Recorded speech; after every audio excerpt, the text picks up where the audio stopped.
Yo.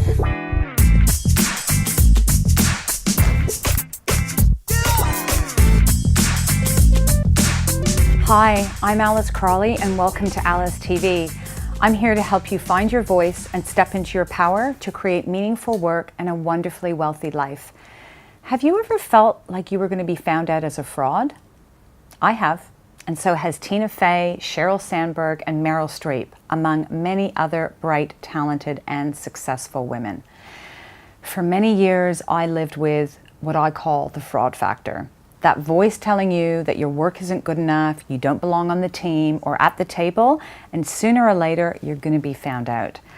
The fraud factor often plays out in the workplace.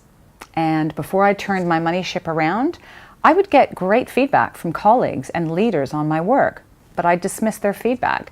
I thought I wasn't as capable as other people around me. I was struggling with perfectionism, and unconsciously, I was undermining myself all the time.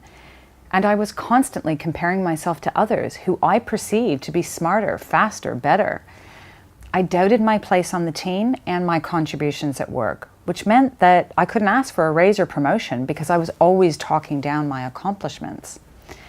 Well, a colleague in my team who was second to none in creating amazing PowerPoint presentations had me feeling small. And one day I explained to my mentor that I felt my skills, being good with people, weren't as important as having PowerPoint skills. My mentor was puzzled and she asked me, why would you think your skills are less than someone else's just because they're different? And she pointed out that my people skills were amongst the best in the team. And I could suddenly see how I was putting myself at a big disadvantage. I was so busy focusing on what my colleague did well that I was totally overlooking what I brought to the team. After that, I started acknowledging my skills and the value I offered. The good news is, since I've overcome the fraud factor, I can share my best advice with you on moving beyond it. Firstly, start by gratefully receiving praise and thanks. When your contribution and value is acknowledged, instead of saying, oh, it was nothing, and dismissing the positive feedback, look at the other person in the eye and say thank you.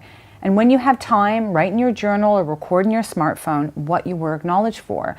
Over time, you'll have a list to use as a platform to negotiate a raise or seize an opportunity or simply to build your confidence. Secondly, go out of your way to acknowledge others for their contributions. Be specific and detailed. And the more you practice this with others, the more you'll be able to receive great feedback for yourself.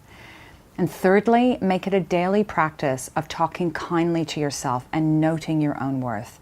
Every day, and especially when moments of doubt arise, remind yourself of this. If I'm on the team and I'm in the room, I belong at the table. To silence the fraud factor voice, you need to create a new one.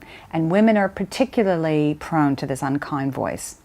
So I want you to talk to yourself kindly. Remind yourself of your strengths and talents and successes daily. This is a great one to write in your journal too. So now over to you.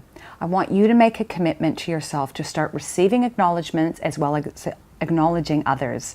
Practice doing this once a day for the next 21 days and share in the comments how you go, because I'd love to know how it works for you.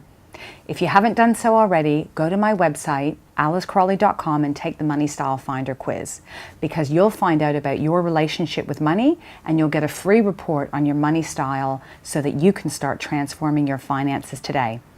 And if you know somebody who might benefit from overcoming the fraud factor, please share the love and wonder. Thank you so much for joining me here on Alice TV. Let's go build a wonderfully wealthy life this week.